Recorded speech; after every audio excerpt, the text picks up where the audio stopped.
6 months ago, my husband, Mike, destroyed our lives. You see, Mike and I were married for 3 years, and in all that time, I never saw any sign of trouble in our marriage. From the beginning, he was someone I thought I could depend on, entirely a solid, trustworthy partner who always seemed committed to our family. He used to be a devoted father to our 2 kids. He worked hard to provide for us, and took pride in being there for our family. However, the turning point came when his mother passed away suddenly. Her death hit him harder than anything I'd seen before, and he became a different person in ways I struggled to understand. While I sympathized deeply with his grief, as I too had lost my parents at a young age, his reaction seemed very off for some reason. At first, it seemed almost minor. Mike would skip a day of work here and there. He'd tell me he was too tired to get up and go, since his mother's death, and I thought, maybe he just needed a break to recharge. But it soon turned into something much bigger. Instead of resting or looking for ways to work through his grief, he began spending entire days in the basement, glued to video games. Hours would pass, and it was like he'd forgotten about everything outside that screen: his responsibilities, his family, even himself. Even then I tried to be understanding, believing that he might be using gaming as a way to escape from the pain of his mother's passing. But as the days turned into weeks, with him always skipping work, I began to worry. You see, we depended on him financially. If I had my own job, perhaps I could have given him space to process things his way, but he was the one who had insisted on me being a stay-at-home mom. Early in our marriage, when we were preparing for our first child, Mike had strongly encouraged me to leave my job, saying he wanted our children to have a mother at home who could nurture and care for them full time. So, I agreed with him. It was a choice I made out of love for him and our future family. At the time, Mike had a stable, well-paying job, and we worked hard to save a lot of money. But now, with him skipping work while we had 2 children to look after, the whole situation began to feel like a ticking time bomb. Every day he missed work increased my anxiety, leaving me terrified that, eventually, he'd be terminated and we'd have no way to support ourselves. On top of this, Mike also withdrew from helping with anything around the house. He barely interacted with the kids anymore and often ignored their requests for attention or playtime, leaving me to manage them alone. Simple tasks like loading the dishwasher or doing a few dishes suddenly became unbearable for him, and he refused to lift a finger. Personal care, too, fell by the wayside. Days would go by without him even taking a proper bath, and he would sometimes carry a stale smell, seeming oblivious to it. But the worst part was if I ever tried to talk to him about it, he would get agitated and angry. He would sometimes yell at me in front of our kids, something which he had never done before, leaving them confused and afraid. Eventually, the inevitable happened. His boss fired him. After weeks of absences and no formal communication, his company couldn't wait any longer. When Mike received the news, he exploded in anger, pacing around the house in a rage, throwing things, shouting at me and the kids if we dared to come near him. I tried to stay calm, cautiously telling him that we'd seen this coming after he'd been gone so long without notifying his boss. But this only seemed to trigger him. His face twisted with anger, and he started yelling about how nobody understood him or what he was going through. He started mumbling about how he had given years of his life to the company and his boss had no right to just fire him. He furiously said that he was so pissed at his boss that he could even shoot him. I looked at him, shocked, and realized from the intensity in his face that he wasn't joking or exaggerating. He looked like he genuinely meant it. Now, Mike was never a violent person, and before his mother's passing, if anyone would have told me that he would be talking like this, I would have never believed them. However, clearly he had changed and seemed like an entirely different person. Hearing him say that he wanted to shoot his boss made my stomach twist in fear. At this point, I began to realize my husband's struggles might go deeper than grief or anger. He might be dealing with depression, something beyond what I could help him with alone. I decided to gently suggest he consider seeing a therapist. When I first brought it up, he was defensive, outright refusing to talk to a stranger about his problems. He brushed off the idea, claiming he didn't need help and that he'd figure things out on his own. But as his mood swings grew more severe and unpredictable, leading to frequent arguments and tension between us, he finally gave in and agreed to give therapy a try. I felt a spark of hope, thinking that maybe, with professional guidance, he could find his way back to himself and to us. At first, I thought therapy might actually be making a difference. But soon, it became clear that something wasn't right. Instead of focusing on healing or working through his issues, Mike began to develop some strange and impulsive behaviors. Out of nowhere, he started spending lavishly on luxury items we couldn't afford: expensive perfumes, designer sneakers, things he'd never even cared about before. I reminded him that he was out of a job and we only had a limited savings, so he should not be spending whatever money we had left on buying unnecessary things. However, Mike just ignored me and started saying how he finally had clarity and he knew what he was doing. With each passing day, I watched our savings dwindle. It was painful and terrifying to think that if this continued, we could lose everything. The possibility of my children and me being left without a safety net or a stable home weighed on me constantly. I realized then that I couldn't rely on Mike to turn things around, at least, not soon enough to make a difference. I needed to step up and find a job, any job, that could help us stay afloat. After days of searching and juggling interviews, I finally secured a part-time job at a fast food restaurant. It wasn't what I'd ever pictured myself doing, but it was a small step towards stability, and I clung to that. But now my life had become an exhausting routine. Not only was I working part-time, but I was also handling every single responsibility around the house. From laundry and cleaning to grocery shopping and paying bills, everything fell on me. My children needed care, guidance, and comfort, especially now, as they were beginning to sense the tension and changes in their father. I was stretched thin, balancing work and home life on my own, while Mike drifted further away from us. His days were spent in the basement, which he turned into a makeshift man cave. He was either there or out for therapy appointments, rarely interacting with the kids or me. He'd even barred us from going into the basement, making it clear that this space was off limits to any of us. Then, about 6 months ago, as I was preparing dinner in the kitchen and helping the kids with their school assignments, Mike came up from the basement, practically buzzing with excitement. He looked like he was really happy, and there was something I hadn't seen in him for a long time. At first, I felt a glimmer of hope, wondering if he might have finally secured a job to make things better for our family. I asked him what was going on, and he started excitedly telling me that he'd been talking with his therapist. For days, they had been discussing what his dream future looks like, and apparently, today he had finally taken the first step toward making that future happen. Confused, I asked him what he meant. Up until now, he had never mentioned any kind of dream future or life goals that he was working toward. Then, Mike started telling me how ever since his mother passed, he'd felt too tied down by everything here: our life, our family, this home. He explained that for a long time he'd been wanting to leave everything behind, to escape and start over somewhere far away. However, he couldn't just do that since he was married and had 2 kids, and this is why he had been depressed for months. I was taken aback, realizing the implication of what my husband just said. This was my husband, the father of our children, blaming us for his unhappiness. I looked over at our children, who were still lingering nearby, and gently asked them to go to their rooms so Mike and I could talk alone. I needed to understand exactly what Mike was talking about, so I asked directly, "Why would you say something like this? What do you mean you want to leave everything behind?" Mike looked at me with a strange detachment, explaining that, ever since his mother had passed, this entire city felt lifeless to him, as though nothing here held meaning anymore. The sense of emptiness, he said, had weighed on him so heavily that he could no longer stand the thought of staying. However, after talking to his therapist and realizing how short life can be, he was now going to work hard to make the most of whatever days he had left. Then came the real shock. Mike went on to tell me that after some serious thinking for months, he had finally sold our home, which is why he looked so excited to talk to me. He continued to say that now he could finally move on to a new phase in his life where he would just be traveling across the country with no worries in the world. I froze, barely able to comprehend his words as Mike continued to say how he just wanted to live the van life from now on. "What do you mean you sold our house?" I asked, hoping I had misheard. But he started telling me how I should not worry because if I wanted, me and the kids could join him in living this dream life. Mike explained to me that he'd rather do it on his own, but if I insisted, he'd let us join him while traveling. According to him, he had sold our house at a very good price, and with this money he wanted to buy a van, convert it into a tiny house, and set out to live on the road, embracing a nomadic van life. I stared at him, searching his face for any sign that he might be joking or maybe he had just lost his mind finally. But he looked serious, deadly serious. "You sold our house? Without even talking to me about it? Are you out of your mind, Mike? This is our home, our life. How could you make such a huge decision without including me? Do you even care what I want, or is this just all about you and your so-called dream?" I could feel my face flush as I kept going. "We have responsibilities, Mike. Bills, stability, a future to think about. Not to mention, how do you expect us to live in a van?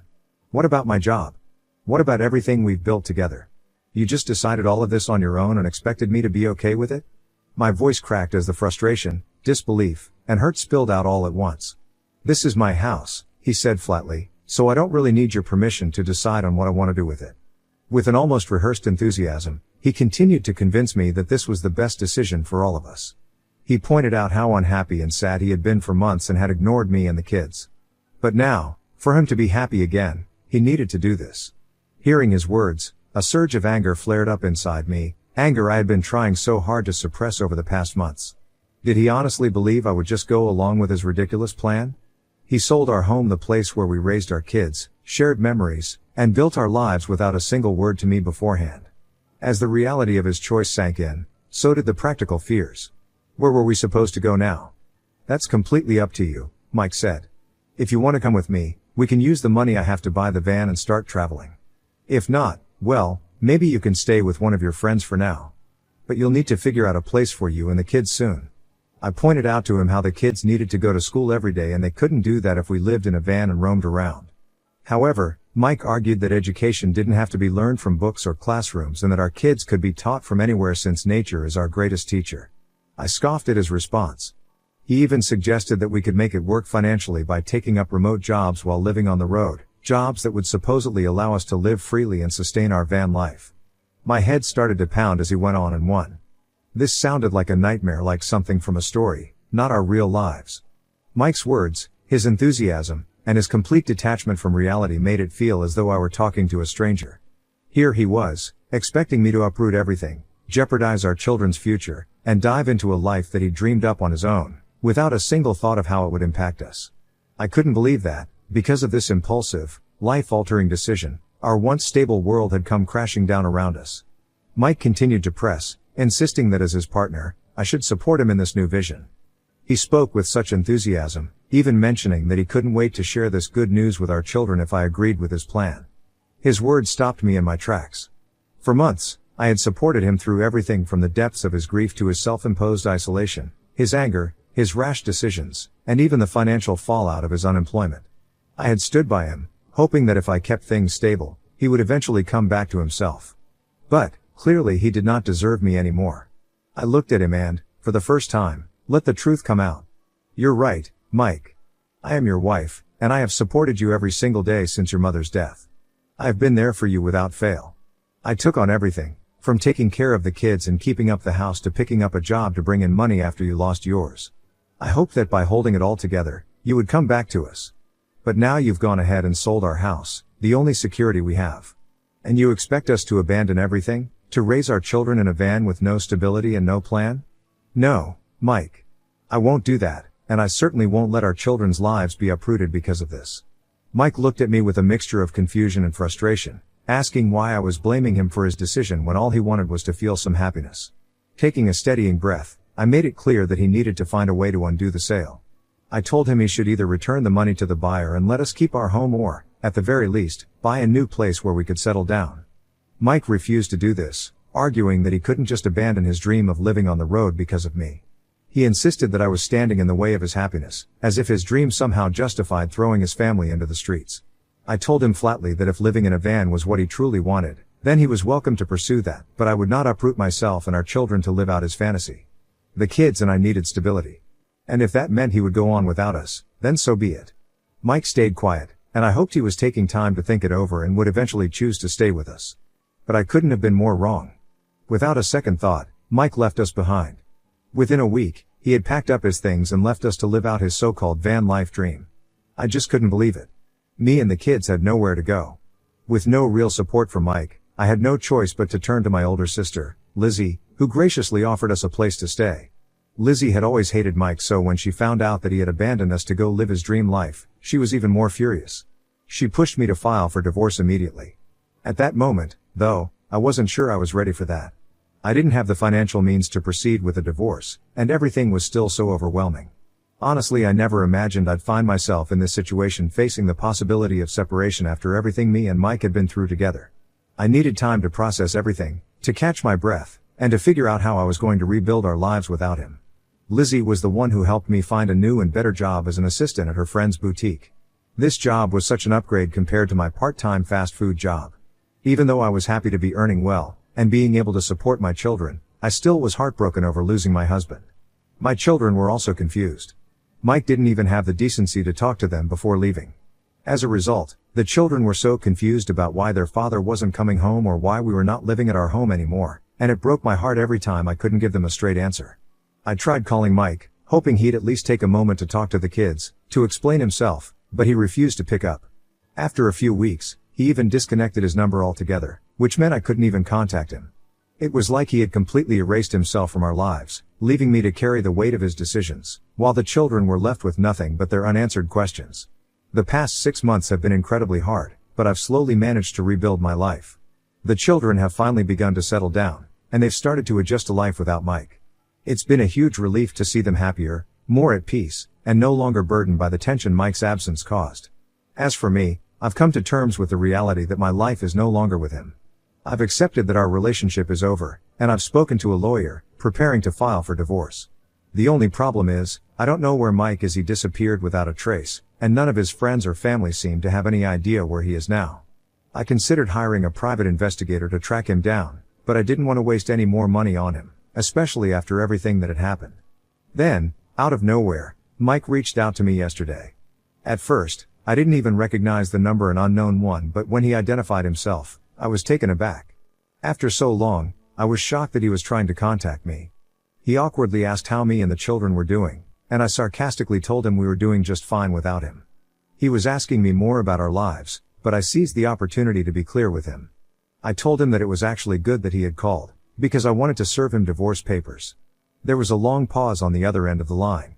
He finally spoke, his voice sounding somewhat shaken. He said he didn't expect me to just bring up divorce out of nowhere.